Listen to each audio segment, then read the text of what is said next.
A homeless boy carried an injured girl. He had no idea she was a biker's daughter. The girl's blood was already soaking through his sleeve when he realized no one was stopping.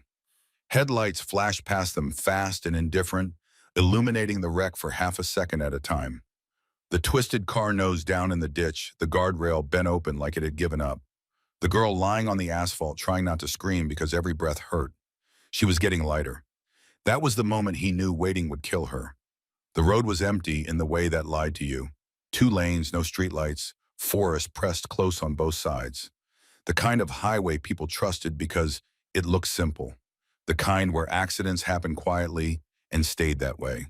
The boy had been walking the shoulder for hours, counting steps, keeping his head down, staying small. He moved at night because night didn't ask questions. Night didn't call anyone. Night let you exist without paperwork.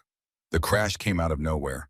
A shriek of metal, a hard final sound, then silence so sudden it rang in his ears. He stopped and turned just in time to see the car slide, spin once, and drop off the road like it had been pulled. He didn't run at first. Running brought attention. Attention brought trouble. He stood there, hard hammering, watching steam rise from the ditch as the engine ticked and cooled. Then he heard her, not screaming, whimpering. That was worse. He slid down the embankment, boots skidding on loose gravel, hands out to catch himself. The car was a wreck, windshield blown out, driver's side crushed inward. The smell of gasoline sharp in the cold air. The girl lay a few feet away, half on the road, half in the grass, one leg bent wrong, arms pulled tight to her chest, her eyes locked onto his instantly. "Don't move," he said without thinking, even as he knew she might not listen, might not understand, might already be past that point. He knelt beside her carefully, scanning the way he'd learned to do when things went bad. Blood at her temple, shallow breathing, trembling hands clawing at his jacket the moment he got close. "Please," she whispered, barely a sound. "It hurts." "I know," he said, voice low, steady. "I know." He looked up the road. Nothing. No cars slowing, no brake lights, just the empty stretch disappearing into darkness, as if the world had decided this wasn't its problem tonight. He pulled his hoodie open and pressed it gently against her head to slow the bleeding. His hands shook, but he forced them steady. Panic was loud. Control was quiet. "Phone," he asked. She shook her head weakly. No signal, of course. He stood and waved his arms as a truck roared past, horn blaring in irritation, wind nearly knocking him off his feet. Another car followed, then another. No one stopped. No one even slowed. The girl's breathing hitched, a small broken sound that cut through him. She was going into shock. If he stayed here, she would die on the side of a road no one wanted to remember. He looked down at her again. Really looked. Clean clothes, new sneakers, backpack thrown clear of the wreck. She didn't belong out here. She didn't belong in a ditch with blood on her face and fear in her eyes. Neither did he, but only one of them could still move. "All right," he said quietly, more to himself than to her. "I've got you." Her fingers tightened in his jacket as he slid one arm behind her shoulders, the other under her knees. The pain on her face sharpened instantly. Teeth clenched, breath catching. "I'm sorry," he whispered. I know," he lifted. The weight hit him hard. Dad weight, the kind that fought you without meaning to. His back screamed in protest, legs wobbling as he adjusted his grip, trying to keep her level, trying not to jostle her leg. She cried out softly and buried her face against his chest. He started walking. Every step sent a spike of pain through his spine. The road stretched ahead, black and endless, the yellow line under his feet blurring as he focused on not falling. His breath came fast and shallow now, lungs burning, arms already numb. "Stay with me," he said, forcing the words out evenly. "Okay, don't sleep." She nodded against him weakly. "You won't leave." "No," he said immediately. "I won't." He didn't know why he said it like that, like a vow. He only knew that if he didn't say it, something in her might let go. They passed a mile marker, then another. His arms shook violently now, muscles screaming for rest he couldn't give them. He shifted her slightly, careful, adjusting his grip so he didn't drop her. The smell of blood and gasoline clung to him, mixed with the cold night air. A car approached from ahead. He waved again, shouting this time, voice raw. The headlights slowed just a fraction, enough to see the driver's face turn toward them, eyes widening at the sight of a boy carrying a bloodied girl down the shoulder of the road. Then the car sped up and passed. The boy staggered, but didn't stop. "Why won't they help?" the girl whispered. He didn't answer. There was no answer that wouldn't hurt. Another mile. His legs felt like they were filling with sand. His vision tunneled, the edges darkening as exhaustion crept in. He focused on the rhythm of his steps, on the sound of her breathing against his chest. In, out, in. She was still alive. That was all that mattered. When he finally saw the glow of lights ahead, faint, distant, maybe a gas station, maybe a rest stop, his knees nearly buckled with relief. He pushed harder, ignoring the pain tearing through his back, ignoring the way his hands had gone numb. The girl stirred, eyes fluttering. "You didn't drop me." "No," he said hoarsely. "I told you." He took another step and another. Behind them, the wrecked car sat abandoned in the dark, steam rising into the night like a secret no one wanted to claim. Ahead, the lights beckoned. The boy had no idea who she was. He didn't know that the girl he was carrying mile after mile was the daughter of a biker whose name carried weight far beyond this empty road. He only knew that if he stopped now, she wouldn't make it. So he kept walking. His arms started to fail before his legs did. That surprised him. He'd always thought it would be his knees that gave out first. The way they shook now with every step. The way his calves burned like they were being cut open from the inside. But it was his arms. The slow creeping loss of strength. The numbness spreading from his fingers up into his forearms that scared him most. Because if his arms failed, she fell. He adjusted his grip again, teeth clenched so hard his jaw ached. Her weight shifted slightly, her injured leg brushing against his thigh, and she gasped softly, fingers tightening reflexively in his jacket. "I know," he said, breathless. "I know, I'm sorry." The road curved gently to the right, disappearing into trees that pressed close on both sides. The air smelled like pine and damp earth, sharp and clean, doing nothing to cut through the stink of blood and burnt rubber clinging to him. He looked ahead. The lights were still there, but farther than he'd hoped. Yellow, white, steady, unmoving. Not a mirage, he told himself. Real. He forced his eyes to stay locked on them. One step, then another. The girl's breathing changed. He felt it before he heard it, her chest rising unevenly against his. The rhythm breaking, her head lulled slightly against his shoulder. "Hey," he said immediately, panic flaring hot and fast. "Hey, stay with me." Her eyes fluttered open. "I'm tired." "No," he said, sharper now, afraid of how calm her voice sounded. "You don't get tired yet. You can be tired later." She gave a weak, crooked smile. "You talk like my dad." That hit him in the chest harder than the weight ever could. "Yeah, well," he said, forcing a steadiness he didn't feel. "He sounds smart." "He yells," she murmured, "but he comes back." The boy swallowed.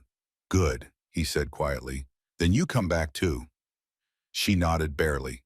A gust of wind tore down the road, cutting through his thin jacket, sending a violent shiver through both of them. He tightened his arms instinctively, adjusting her higher against his chest, ignoring the fresh spike of pain in his lower back. He stumbled for a split second. The world tilted, the road slanting, the lights jumping, his foot sliding on loose gravel at the edge of the shoulder. His heart lurched into his throat. He dropped to one knee hard, the impact jarring her. She cried out louder this time, pain flashing across her face. "I'm sorry," he said immediately, shaking. "I'm sorry I slipped." He stayed there for a breath, then another, chest heaving, vision swimming. His body screamed at him to stay down, to rest, to put her down and let someone else take over. No one else was here. He pushed himself back up, muscles protesting violently. His arms shook so hard he thought they might give out anyway, but he locked his jaw and stood, resetting his stance before taking another step. Cars passed occasionally now, more than before, but still none stopped. A pair of headlights slowed long enough that he dared to hope, his heart leaping painfully.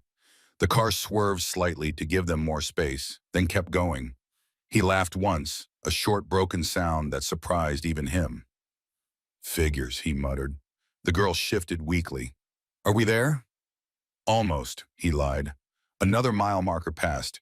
His breathing turned ragged, each inhale scraping his throat raw. His vision narrowed again, dark spots dancing at the edges. He focused on her weight, on the pressure of her against him, on the fact that she was still warm, still breathing. That was his anchor. Tell me something, he said suddenly, needing her voice, needing proof she was still here. Like what? She whispered. Anything, he replied.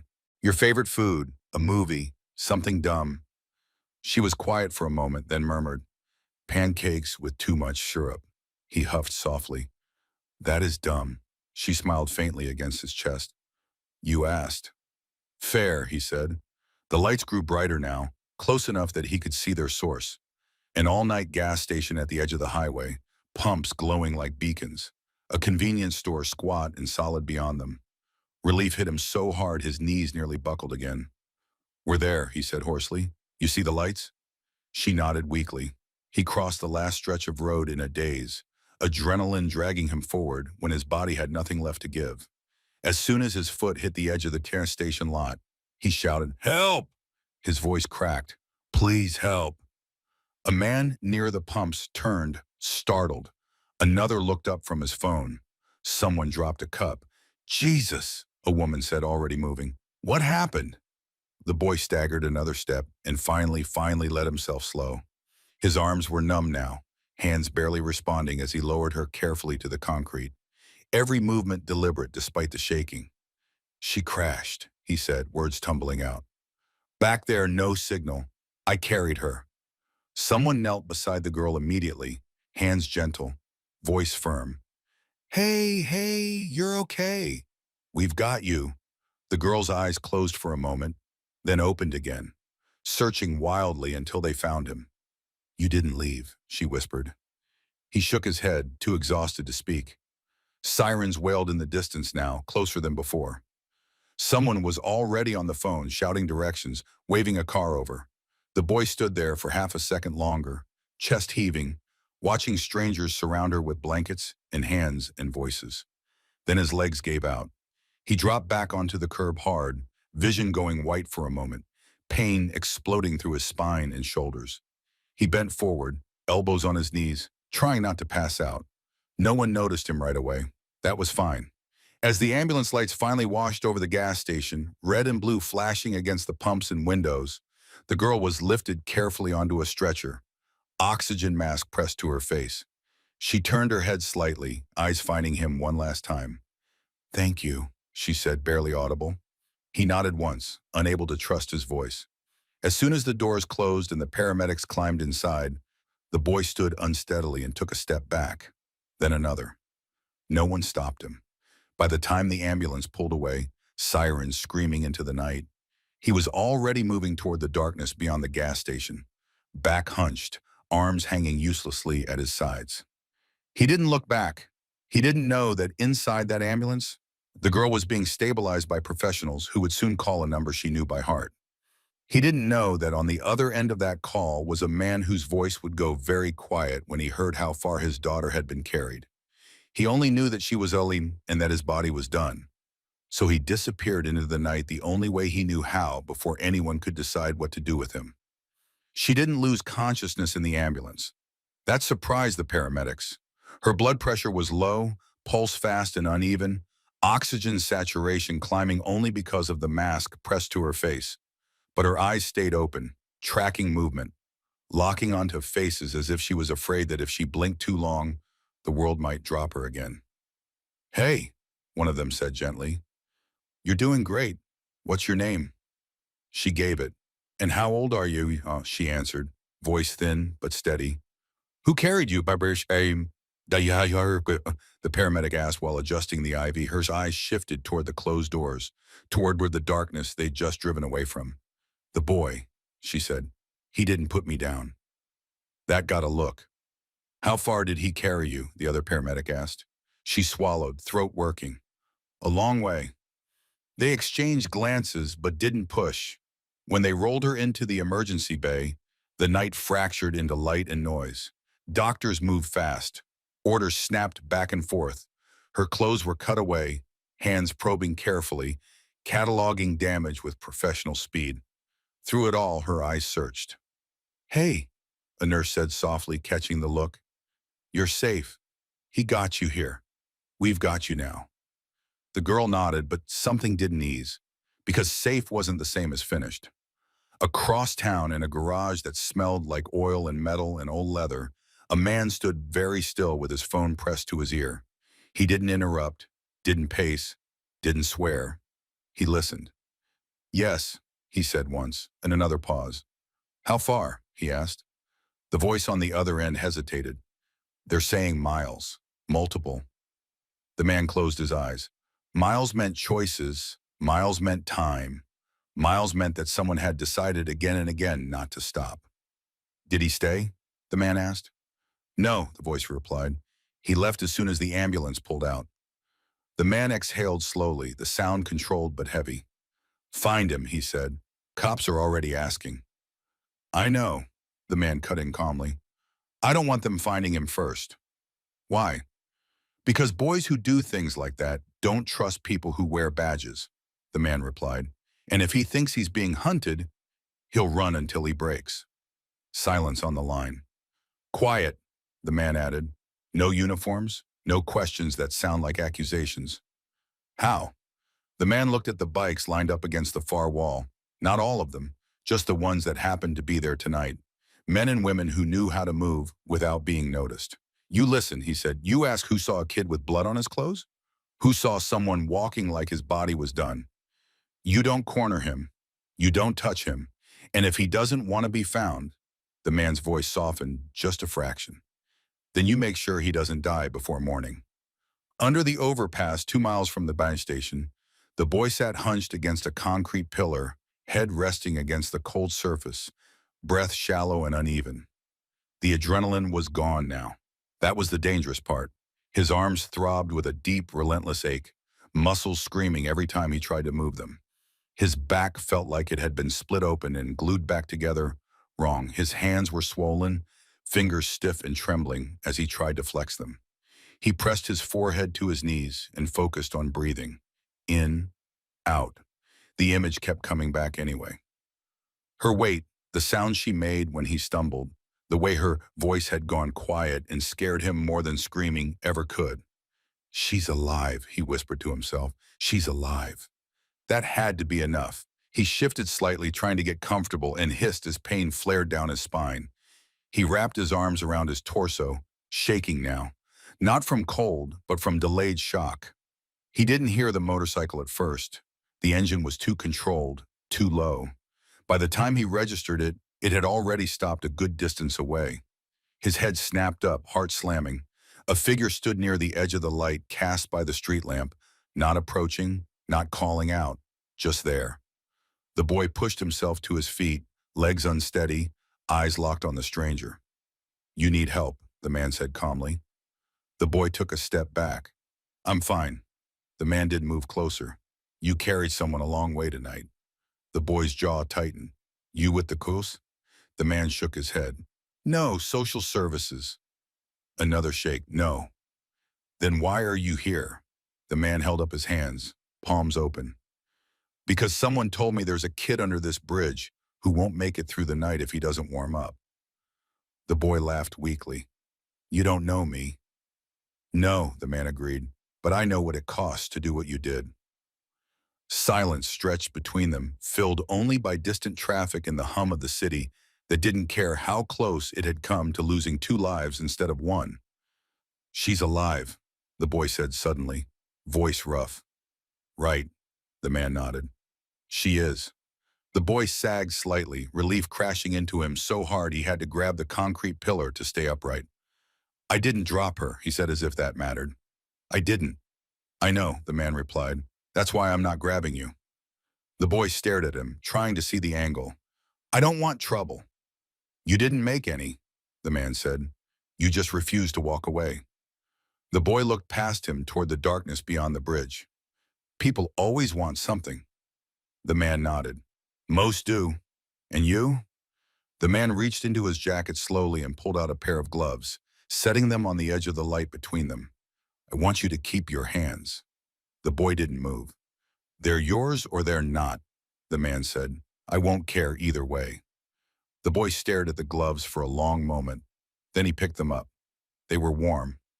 That scared him more than the cold ever had. Somewhere across the city, a girl lay in a hospital bed, stabilized, alive because someone had carried her when no one else stopped. And somewhere under a bridge, a homeless boy stood at the edge of being found by people who didn't yet know how to help him without breaking him. By morning, the search would tighten. But for now, the night held. And for the first time since the road, the boy wasn't alone in it. The gloves didn't leave his hands. That surprised him more than anything else. He kept them on even after the man stepped back. Even after the engine started again and the bike rolled slowly away, disappearing into the darkness without looking back. The warmth spread into his fingers, painful at first, then grounding like his body finally believed it might survive the night. He sank back down against the concrete pillar, breathing hard. Don't trust it, he muttered to himself. Don't trust any of it. Trust had always been the step right before something went wrong. Above him, the road hummed quietly. Tires whispered over asphalt. A truck groaned in the distance. The city went on, unaware that a line had just been crossed by a boy who had decided not to leave someone behind. Across town, the girl drifted in and out of sleep. Machines beeped softly. A nurse adjusted a blanket. A doctor spoke in low tones to someone just outside the room, careful with words that could fracture a father who was already holding himself together by will alone. She's stable, the doctor said. You did the right thing bringing her in quickly. The man nodded once. Someone else did that. Yes, the doctor agreed. And we don't know who. The man's eyes didn't leave the glass window separating him from his daughter. Tubes, bandages, the steady rise and fall of her chest. She said he didn't put her down, the man said quietly. Not once, the doctor hesitated. That kind of exertion, it could have killed him. The man finally looked away from the window. I know. That knowledge settled in his chest like a weight he didn't shift. He didn't thank the universe. He didn't pray. He made a decision. Find him, he said again, before the wrong people do. Back under the bridge, the boy tried to stand and nearly fell. His legs buckled, muscles cramping violently now that the shock was wearing off. He grabbed the pillar, teeth clenched, breath hissing through pain. His body had given everything it had, and now it was collecting the debt. Okay, he whispered. Okay, he forced himself to stretch slowly, carefully, remembering things he'd learned the hard way. How to keep blood moving, how to stop shaking without lying down, how to tell the difference between pain and danger. After a few minutes, he managed to stand without swaying. That was when he heard voices. Not loud, not searching, conversational. Two figures stood at the far edge of the underpass now, partially lit by the street lamp glow. Not blocking him, not closing in, just there. His pulse spiked instantly. You don't need to move, one of them said calmly. A woman's voice this time. We're not coming closer. The boy took a step back anyway, instinct screaming. I'm fine. We know, the woman replied. You're just not fine enough to be alone. The second person, a man, shifted his weight but stayed put. You carried her miles, he said. Your body's going to crash whether you wanted to or not. The boy's eyes flicked between them. You with him? The woman nodded. Yes. That answer didn't calm him. I don't want to be taken anywhere, he said quickly. I didn't do anything wrong. We know, she replied. That's why we're not treating this like you did. She set something down on the ground between them. A folded jacket heavier than his, dry and clean. No strings, she added. Same as the gloves. The boy stared at it. Every part of him wanted to refuse. Refusal kept you invisible. Refusal kept you moving. But his legs were already trembling again, and the night air cut through his damp clothes like knives. He didn't reach for the jacket. You going to follow me if I leave? He asked. The man shook his head. No, you promise? The woman met his eyes. We don't promise things we can't keep. That was an answer that felt closer to truth than comfort. Then why are you here? The boy asked. The woman didn't rush it, because the man whose daughter you carried doesn't believe in debts. He believes in choices. The boy let out a short, bitter laugh. That's a first. Yeah, I am, the man said quietly. It is. Silence stretched. The jacket lay on the concrete between them, untouched. What happens if I say no? The boy asked. Then we leave, the woman replied, and you get through the night however you can. And if I say yes, the man said, then you warm up. You eat, you sleep, and in the morning you decide again. The boy's jaw tightened. Morning decisions were dangerous. Morning was when systems woke up. You won't call anyone? He asked. Not without you knowing, the woman said. You won't tell the cops where I am?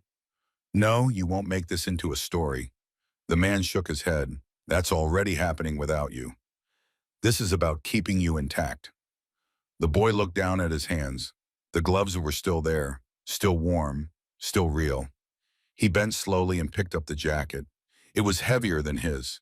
Better the kind someone bought because they expected to survive winter, not just outrun it. He slipped it on. The warmth hit him hard enough that his vision blurred for a moment. He sucked in a breath and steadied himself. Just for tonight, he said. The woman nodded. Just for tonight. They didn't touch him. They didn't rush him. They waited while he took one last look into the darkness beyond the bridge. The place he knew, the place that had nearly swallowed him.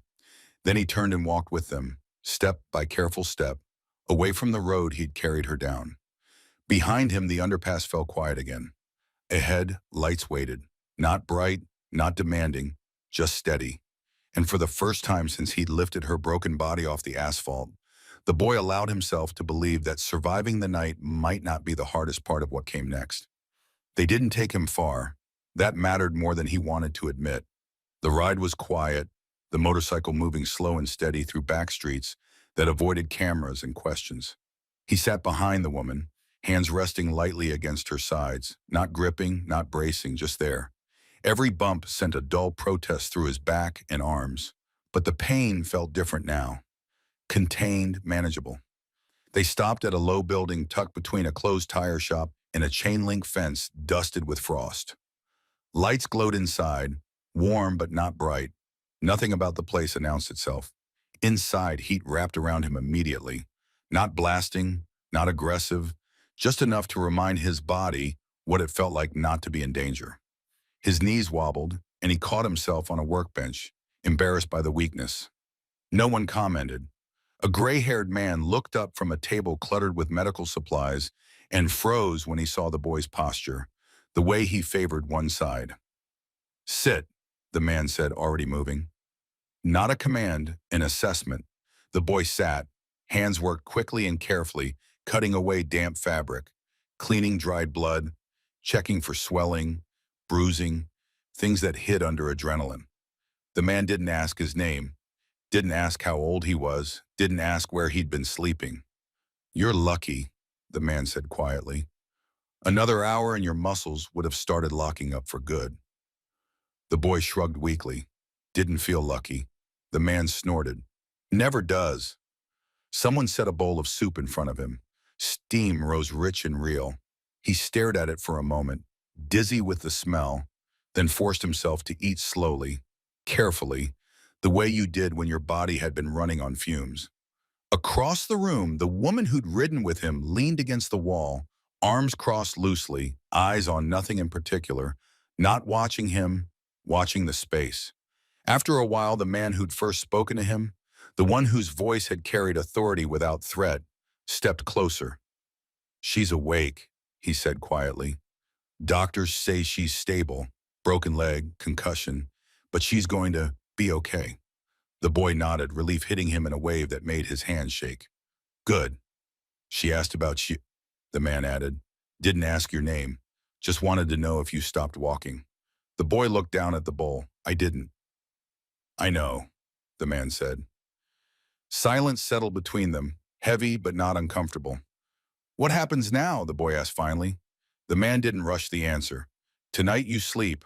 Tomorrow you decide again. The boy's jaw tightened. I don't go into programs. I know, the man replied. We're not putting you in one. And the cops? The boy asked. They know you exist, the man said honestly. That's unavoidable, but they don't know where you are. And they won't, unless you want them to. The boy studied his face, searching for the trick. Why are you doing this? The man met his eyes. Because my daughter would be dead if you'd waited for someone else. That doesn't mean you owe me, see? The boy said quickly. I know, the man replied. This isn't about owing. The boy pushed the bowl away, appetite fading as reality crept back in. People like you don't just help for nothing. The man's mouth twitched. People like me don't usually, that's true, and you? The boy pressed. The man exhaled slowly. I bury friends. I ride with people who've learned what it costs to look away. And I don't pretend that saving one kid fixes the world. The boy looked away. But it does change tonight, the man continued. And sometimes that's enough. A small room waited down the hall. A bed, clean sheets, a door that closed softly and didn't lock unless you turned the latch yourself. You can leave whenever you want, the man said. Even now. The boy nodded. I know. He lay down fully clothed, exhaustion dragging him under before his mind could catch up. For the first time since the road, when he closed his eyes, he didn't see headlights or blood or the endless stretch of asphalt. He saw the gas station lights, the ambulance doors closing, her breathing steady again. Across town, a man stood beside a hospital bed, watching his daughter sleep. He thought about the weight of her body carried mile after mile by a boy who had nothing to gain and everything to lose. He thought about how rare that was. By morning, questions would come, systems would stir, words like liability and custody would start moving through offices. But for now, the night held. And somewhere in a quiet room, a homeless boy slept deeply. Body finally allowed to rest, unaware that the life he'd been running from had already begun to change, simply because he hadn't put someone down when it hurt too much to keep going. The first thing he noticed when he woke was the quiet, not the empty kind that pressed in on you under bridges or behind locked doors. This was a living quiet. Footsteps somewhere distant, a kettle clicking off, the low murmur of voices that didn't spike his pulse. His body hurt, not sharply, not urgently. A deep layered ache settled into his shoulders, back, legs, the kind that told the truth about what he'd asked them to do. He lay still for a moment, testing breath, fingers, toes, making sure nothing had been taken from him while he slept. Nothing had. The room looked exactly the same as it had the night before. Bed, chair, small table, door closed but unlocked. No new rules posted on the walls, no note telling him what came next. That unsettled him more than anything else. He sat up slowly and swung his feet to the floor. His knees protested but held. He stood stretching carefully, palms pressed to the small of his back until the stiffness eased enough to move. Down the hall, voices drifted in and out of focus. Doctor said another mile and he might have collapsed. Doesn't matter, he didn't. Give him space. He paused. Space, no one had ever used that word about him before soon. In the main room, a few people sat around a scarred wooden table with coffee mugs in hand. They looked up when he entered. Not all at once, not like an inspection, just noticing. Morning, someone said. He nodded. Morning. A plate slid across the table toward him. Eggs, toast, something hot and real. He hesitated, then sat and ate slowly, aware of how closely hunger tracked exhaustion now that he wasn't running on adrenaline. Across the room, the man, her father, stood by the window. Phone in hand, posture relaxed, but attentive. He wasn't talking loudly. He didn't need to. Yes, he said. Pause. No, I'm not pushing him. Another pause. I'm not deciding anything for him. The call ended. The man turned and met the boy's eyes. They're awake now. The boy swallowed. Cops? Some, the man said. Mostly people who don't like not being in control. That's everyone, the boy muttered. The man almost smiled. Almost. You don't have to talk to anyone today, he said, or tomorrow. The boy's jaw tightened. That's not how it works. It is here, the man replied. For now. The boy stared down at his plate. And then what? The man didn't dodge it. Then it gets harder. That honesty mattered. Across town, fluorescent lights hummed softly above a hospital bed where the girl lay propped on pillows, her leg braced, her head bandaged. A nurse adjusted her IV and smiled gently. "You have visitors later," she said. The girl nodded faintly. "The boy?" The nurse hesitated. "Your father will be here." The girl frowned. "I know, but the boy." The nurse glanced toward the door. "We'll see." The girl turned her head toward the window, watching light creep across buildings she didn't recognize. Her body ached, but in a contained way. Pain had borders now. She lifted her hand and flexed her fingers, remembering the feel of his jacket under her cheek, the way his breath had hitched every time he stumbled, but didn't stop. Back at the building, the boy finished eating and stood unsure what to do with himself when no one was telling him. "Walk," someone suggested casually, nodding toward the door. He hesitated. "Outside?" "Yes." "You won't follow?" "No." That answer hit harder than permission. He stepped out into the cold morning air, jacket zipped, hands deep in pockets. The street was ordinary. Cars passing, a dog barking somewhere, people going to work with their heads already full. No bikes idling nearby, no eyes on him. He walked 2 blocks, then 3. Nothing happened. His shoulders slowly dropped from around his ears. He stopped at the corner and looked back once. The building blended into the street like it had always been there, like it wasn't holding anything fragile inside it. He turned and walked again, slower this time. In a quiet office across the city, a man in a uniform read a report twice. "Unidentified juvenile," it said. "Transported victim several miles. Left scene prior to EMS arrival." He tapped his pen against the desk. "We're going to need to find him." Another man across from him shifted. "Why?" "Because kids who do things like this don't just disappear," he replied. "And when they do, it usually ends badly." "Social services?" The man shook his head. "Not yet." At the hospital, the girl's father entered her room quietly and sat beside her bed. "You're awake," he signed. She nodded. "I wasn't sleeping much." "I know," he signed back. She watched him closely, then signed again. "Is he okay?" He met her gaze. "Yes." "Did he stay?" He nodded once. "For now." Her shoulders relaxed. She signed something smaller. "He carried me." "I know." The man's throat tightened, but his hand stayed steady. "Yes." Back on the street, the boy paused at a crosswalk, waiting for the light. His reflection stared back at him from the dark glass of a storefront. Tired eyes, bruised knuckles, posture still ready to bolt. But he wasn't bolting. Not yet. For the first time since he could remember, the day stretched out in front of him without demanding an immediate escape. That didn't mean it was safe. It meant it was open. And that terrified him almost as much as the night on the road had. But when the light changed, he stepped forward anyway. The walk ended before he was ready for it too.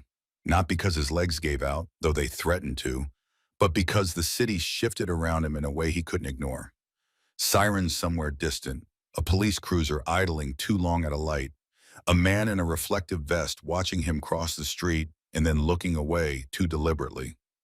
He felt it settle in his gut. The day was waking up. Systems didn't sleep the way people did. They stretched, they waited, and then they moved. He turned back before anyone told him to. The building looked the same when he returned. Quiet, unmarked, ordinary. That mattered. Places that tried too hard to look safe usually weren't. Inside, the atmosphere had changed. Not louder, more alert. The man, her father, stood at the table with 2 others now, heads bent close, voices low. Papers lay spread out, thin but deliberate. Not contracts, not orders, information.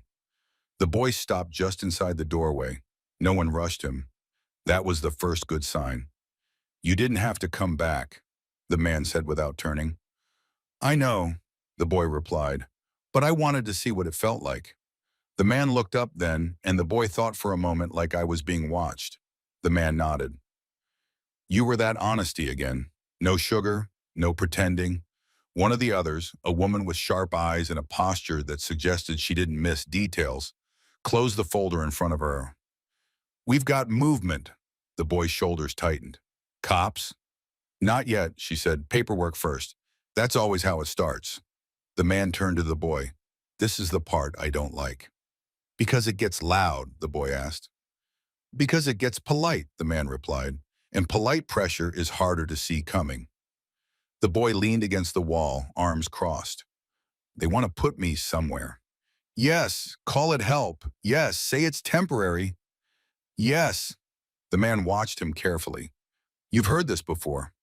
The boy laughed quietly. Every version. Silence settled. I'm not doing it, the boy said finally. I'm not going into a place where I have to ask permission to leave. The man didn't argue. I didn't bring you here to convince you otherwise. Then why bring me here at all? The boy asked. The man folded his hands on the table. Because when they come, I want you standing in a room where you're not alone. The boy stared at him. That sounds like protection. The man shook his head. That sounds like witnesses. That landed across town. The girl's hospital room filled slowly with afternoon mice. She sat propped up against pillows, leg immobilized, hands resting in her lap. The nurse had left the door open this time, not as a test, as a courtesy. Her father entered quietly and sat beside her. She watched his face carefully, reading the tension there the way she always had. They're coming, she signed. He nodded. Yes, for him. He didn't hesitate. Yes. Her jaw tightened. They can't take him. They'll try, he signed back. That's what systems do. She signed faster now, frustration sharp.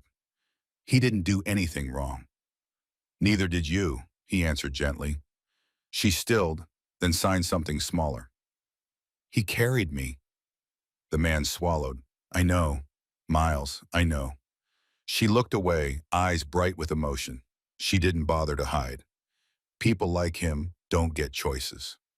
The man leaned closer. Not usually, but now. He met her gaze. Now they're going to have to listen.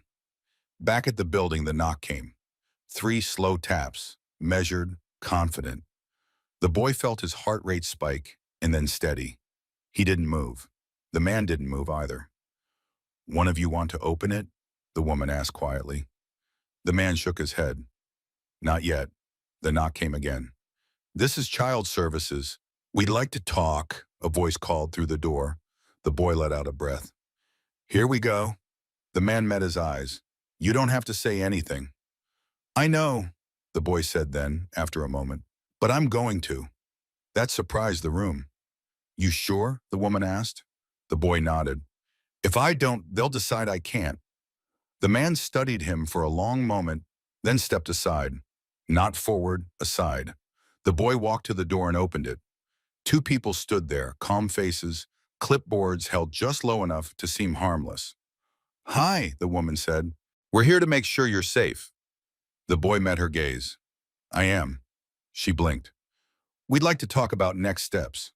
The boy nodded. Okay, but not here. The man from the table stepped into view behind him. Not looming, not intervening, just present. And not alone, the boy added. Silence stretched. The woman glanced past him, assessing the room, the people, the posture of a man who clearly wasn't being asked for permission. That can be arranged, she said carefully. The boy nodded. Good. The door closed again. Inside, no one spoke for a moment. The woman at the table exhaled slowly. You just changed the rules. The boy shook his head. I just refused to play without knowing them. The man watched him with something like pride he didn't name. Outside, the city moved closer. But for the first time, the boy wasn't shrinking from it. He was standing still, hurt, exhausted, scared, but present. And that he was beginning to understand was the most dangerous thing he could do because systems knew how to chase. They didn't always know how to listen. And tomorrow he was going to make them try. The meeting happened 2 hours later, not in the building and not at an office, neutral ground, a community center near the river, the kind of place with folding chairs and scuffed floors where nothing felt owned by anyone important. The boy noticed that immediately and approved. He arrived on foot. That mattered too. The man, her father, had offered a ride. The boy had declined, not stubbornly, just clearly. I'll meet you there, he had said. So he walked slowly, carefully, every step a reminder of what his body had done and what it still hadn't forgiven him for. By the time he reached the building, sweat had soaked through his shirt despite the cold, his lower back burning with each breath. He didn't hide it. Inside, the room was already occupied. Two people from child services, one from legal, no uniforms, no badges on lanyards, everything designed to look calm, cooperative, reasonable. The boy took a seat at the table without being asked. Across from him, the man, her father, sat a little back from him, not looming, not guarding, present, but deliberately not in the center. That was intentional. The woman from child services smiled the way people did when they believed they were about to take control without resistance. "We just want to talk," she said. "Make sure everyone's on the same page." The boy nodded once. "Okay." The woman continued, "You did something extraordinary. No one is disputing that, but what you went through was traumatic, and trauma needs structure." The boy tilted his head slightly. "Structure for who?" The smile wavered. "For you," she said, "to keep you safe." The boy folded his hands together. They were still swollen, knuckles bruised, faint cuts visible where glass had torn him up. He didn't hide them. "I carried her because there was no one else," he said calmly. "Not because I wanted help." The man from Legal leaned forward, and no one saying otherwise, but now there are people involved. "Yes," the boy agreed, "and that's the problem." Silence dropped. The woman adjusted her papers. "We're proposing a temporary placement, medical observation, counseling, no locked doors." The boy didn't laugh. He didn't scoff. He just shook his head. "I don't go places where I can't leave when I decide to," he said. "I've done that before." "You'd be free to leave?" the man from legal said quickly. "When?" the boy asked. The man hesitated. "After review," he said. The boy nodded slowly. "That's not freedom." The woman leaned back slightly, recalibrating. "You're exhausted. You're injured. You're not thinking clearly." The boy's voice stayed even. "I carried an injured girl miles without stopping. I know exactly how I think when I'm exhausted." That landed harder than anger would have. The man, her father, finally spoke. "He's not refusing care," he said quietly. "He's refusing confinement." The woman glanced at him. "You're not his guardian?" "No," the man agreed. "I'm a witness." That word shifted the room. The boy looked at him briefly, surprised. The man met his eyes and nodded once. Just once. The woman tried again, softer. "What do you want then?" The boy answered without hesitation. "I want to recover without disappearing," he said. "I want to talk to people when I choose to, and I want to walk out of any room I walk into." The man from legal sighed. "That's unconventional."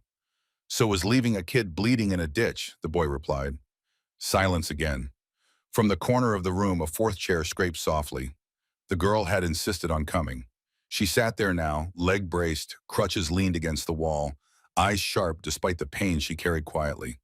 She hadn't spoken yet. No one had asked her to. She raised her hand. The woman turned, startled.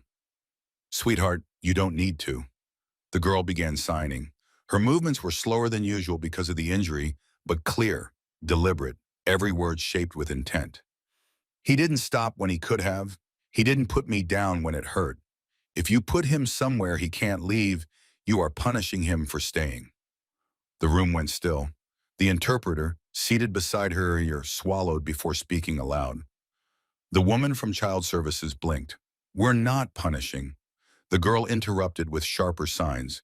"You are trying to make him easier to manage. That is not the same as helping." The interpreter repeated it, voice tight. The boy stared at the table, chest burning, not from pain this time, but from the weight of being seen so clearly. The man from legal cleared his throat. "We appreciate your input, but decisions like this are being made about me," the girl signed, eyes locked on him. "And he carried me.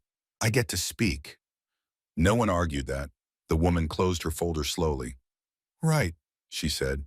"Then we adjust." The man from legal frowned. "We still need safeguards." The boy nodded. "Fine." The man looked at him. "Check-ins, voluntary, no placement. Written," the boy said, "and irrevocable." Another pause. "And if you leave the area?" the woman asked. The boy met her gaze. "Then I leave the area." The man from legal exhaled. "You understand this puts responsibility on you?" The boy nodded. "I've been carrying that a long time." That ended it. When the meeting broke, no one shook hands. They didn't need to. Outside, the river moved slowly, ice drifting along its surface like nothing had ever happened there. The girl leaned on her crutches, watching it for a long moment. "You didn't have to come," she signed to the boy. He shook his head. "Yeah, I did." She smiled faintly. Behind them, the man watched both of them with the same thought settling heavier in his chest. This wasn't rescue. This wasn't charity. This was a line drawn quietly by two people the world hadn't planned for. And it was holding. The city answered the meeting with patience, not approval, not resistance, patience. The kind that watched to see if resolve softened once the room emptied. By nightfall, the boy felt it again. The subtle shift. A car that slowed too long at an intersection. A figure across the street pretending to check a phone while actually counting exits. Pressure without fingerprints. "They're testing," he said quietly. The man nodded. "They always do." They were standing outside the community center now. The river just beyond the railing, black and calm like it hadn't tried to kill anyone days ago. The girl leaned on her crutches beside them, face pale but focused, eyes scanning the street the way someone does when they've learned how easily things can change. "They don't like this," she signed. "No," the man agreed. "They don't like anything they can't file." The boy adjusted the strap of his backpack. "They think if they wait, I'll leave."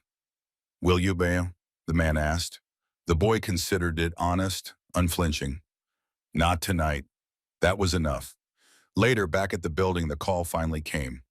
Daniel answered it without leaving the room, voice calm, even as the words on the other end tightened.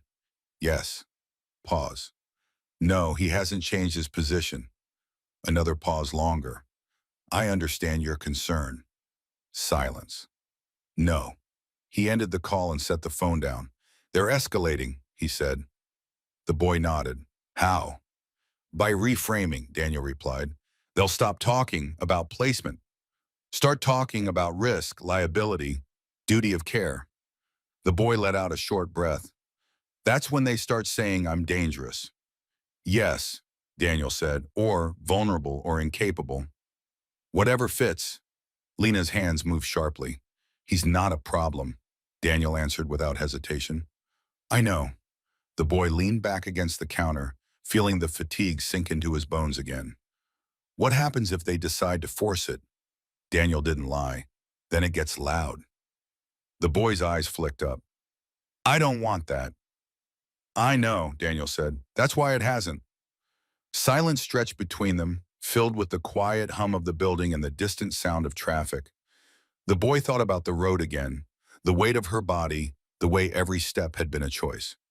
"Can I ask you something?" he said. Daniel looked at him. "Of course." "Why didn't you just take me in?" the boy asked. "Legally adopt me. Do whatever rich people do when they want problems to go away." Daniel studied him carefully. "Because that would have solved my discomfort, not yours." The boy frowned. "Most people wouldn't care." "I know," Daniel said. "That's why I had to." The girl shifted on her crutches and signed something quieter now. "If you took him," she signed, "they would say he was yours." Daniel nodded. "And then his choices wouldn't be his anymore."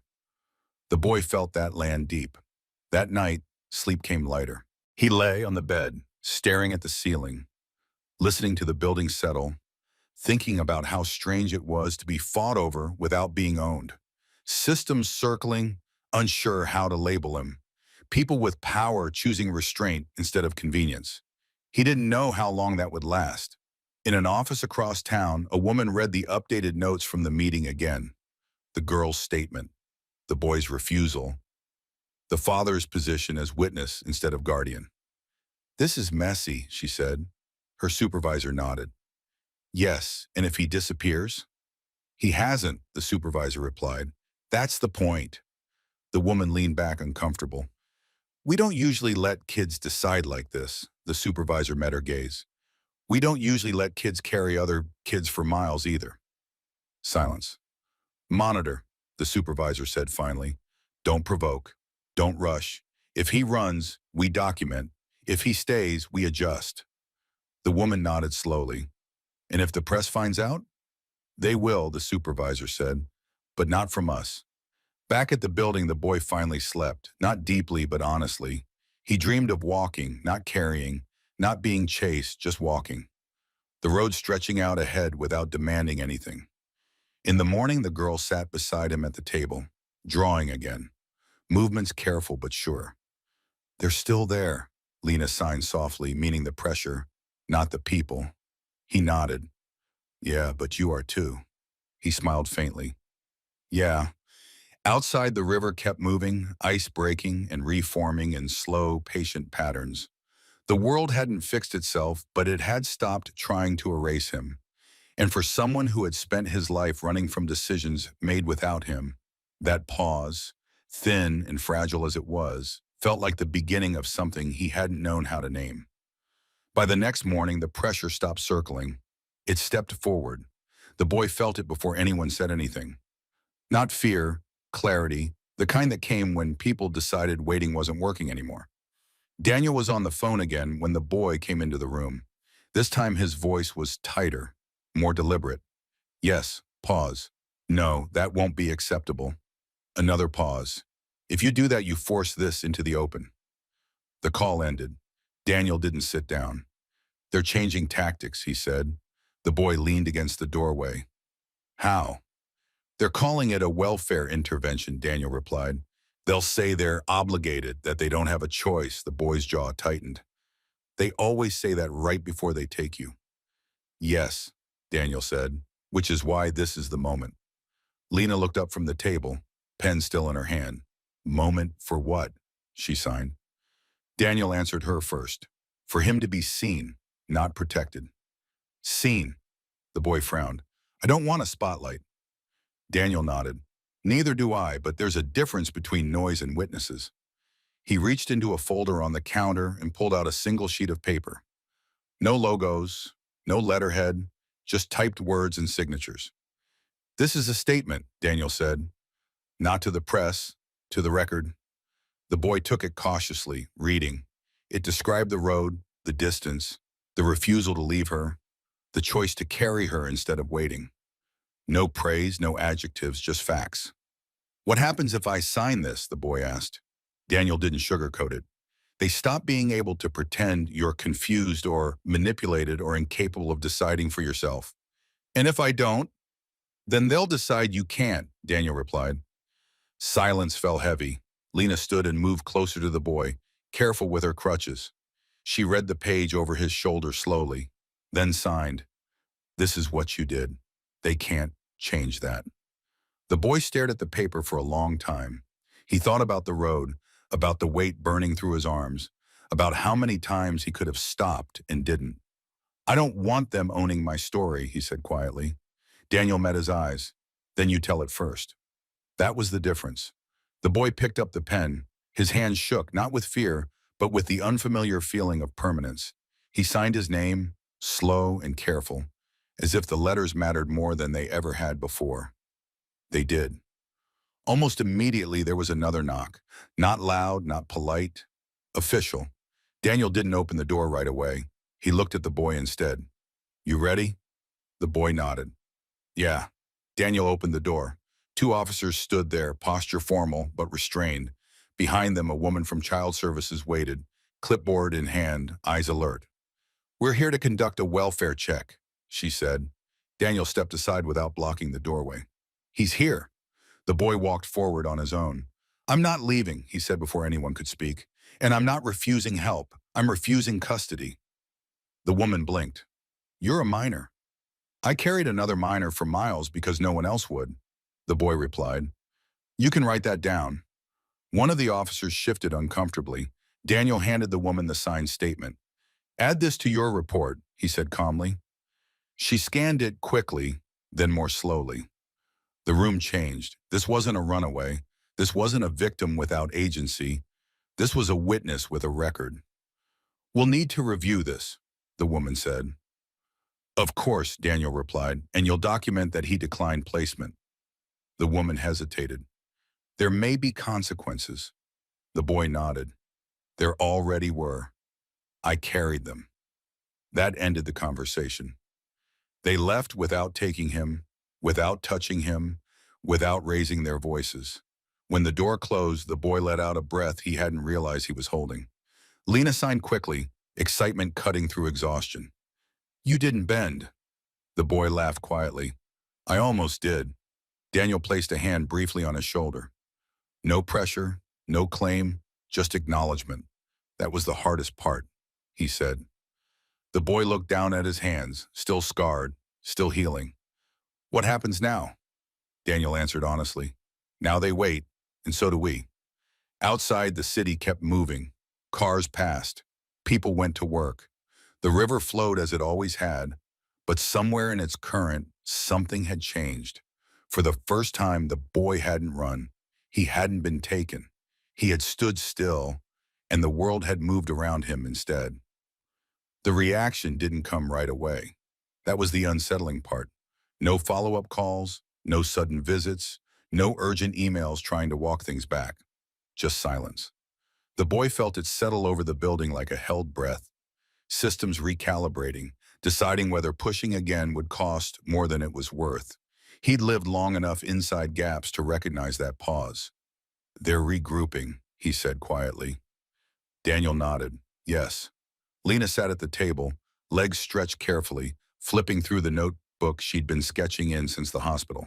She stopped, looked up, and signed. They don't know what to do with you. The boy smiled faintly. That's new. Daniel corrected him gently. No, it's new that they can't pretend they do. That difference mattered. Across town, in an office that smelled like stale coffee and copier toner, the signed statement lay on a desk under a fluorescent light.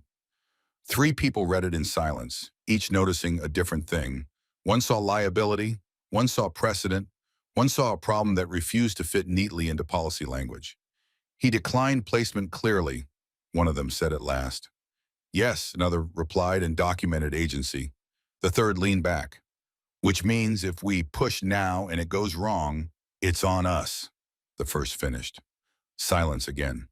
Monitor, the third said finally. Don't escalate. Not yet. At the building, the boy packed his backpack slowly, not because he was leaving, but because packing reminded him he could. Lena watched him from the couch, eyes tracking each movement. You're not running, she signed. No, he said. Just making sure I still know how. She considered that, then nodded. Daniel stood nearby, deliberately not offering help. That mattered too. You don't owe us a schedule, Daniel said. Or a promise. I know, the boy replied. But I'm not vanishing. Daniel met his eyes. That's all anyone asked. Later that afternoon, they went to the hospital one last time.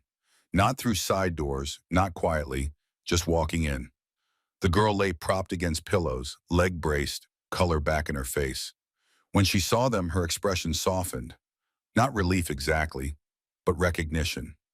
You came back, she signed. The boy nodded. Said I would. She studied him carefully, then signed something smaller. They didn't take you. No, he said, her shoulders dropped, tension easing. Good. Daniel watched them from the doorway, arms loosely crossed, saying nothing. After a while, the boy stood. I should go, he said. The girl frowned slightly, then nodded. I know. She reached out and touched his sleeve just once, grounding, intentional. You didn't leave me, he swallowed. You didn't let me. Daniel signed to her gently. You did exactly what you needed to. When they stepped back out into the evening air, the city felt different again, less watchful. Not because the pressure was gone, but because it had shifted from force to caution, from assumption to record. That's the part they hate, Daniel said quietly, paper that doesn't erase you. The boy nodded. I'm keeping a copy. Good, Daniel replied. So am I. They stood at the curb for a moment, neither in a hurry. I'm not staying here forever, the boy said. I know, Daniel answered. But I might stay nearby, the boy added, just to see what that feels like. Daniel didn't smile. He respected the weight of that choice too much. That door stays unlocked, he said, whether you walk through it or not. Lena signed one last thing, deliberate and steady. You carried me. Now you get to walk. The boy let out a slow breath. For the first time since the road, the idea of walking without urgency, without fear of being caught, didn't feel impossible. Tomorrow would still be complicated. Systems would still watch. Decisions would still hover. But tonight the line held, and the boy, no longer invisible and not yet claimed by anything, stood exactly where he chose to be. Morning came without applause. No calls, no knocks, no engines waiting outside. Just pale light slipping through the windows and the ordinary sounds of a city that had already moved on to the next thing. The boy stood near the door with his backpack at his feet, checking it out of habit more than necessity. Nothing had changed inside it. Still light, still his. That mattered. Daniel watched him from the kitchen, coffee cooling in his mug. He didn't ask where the boy was going. He didn't ask when he'd be back. He'd learned painfully that questions like that could turn into chains if you weren't careful. "You don't have to explain," Daniel said. "I know," the boy replied. They stood there for a moment, the quiet stretching, but not pressing. Across town, the girl sat up in her hospital bed, sunlight warming one side of her face. Her legs still hurt, her head still ached, but the fear, the sharp clawing kind, had loosened its grip. Her father had told her the truth the night before, that the boy wasn't being taken, that no one was locking him away, that he had said no and the world had listened. She lifted her hands and signed softly to no one. Good. Back at the building, the boy slung his backpack over one shoulder. "I'm not disappearing," he said, not defensive, just clear. Daniel nodded. "I know. I just need to walk," the boy added. Daniel understood that too. He reached into a drawer and took out a folded piece of paper, offering it without ceremony. Not money, not documents, just a phone number written in careful ink. "Lawyer," Daniel said, "not mine. Works with kids who don't fit neatly anywhere. You never have to call, but if you do, someone answers." The boy took it, folded it once, and slipped it into his pocket. "You're not trying to keep me close," he said. Daniel shook his head. "I'm trying to make sure distance doesn't turn into a razor." The boy nodded. Outside, the street was ordinary. Cars passed. Someone walked at a bus hissed as it stopped at the corner. No one looked twice at a skinny kid with a backpack stepping into the morning. He paused on the sidewalk and turned back. "You know," he said, "I didn't carry her because she was important." Daniel met his eyes. "I know. I carried her because she couldn't walk." "I know that too." The boy smiled faintly, then turned and started down the street. He didn't hurry. He didn't look over his shoulder. Across the city, the girl watched clouds drift past her window. When her father came in, she signed carefully. He walked away. Daniel nodded. "Yes, not running, not running." She relaxed into the pillows, satisfied. Outside, somewhere near the river, the road stretched on the same way it always had, long, indifferent, open. But it felt different now. Not because the world had changed, but because one boy had. He walked without carrying anyone this time, without fear snapping at his heels, without needing to vanish to survive. He didn't know what came next, didn't pretend he did. But for the first time, the future wasn't something chasing him down the road.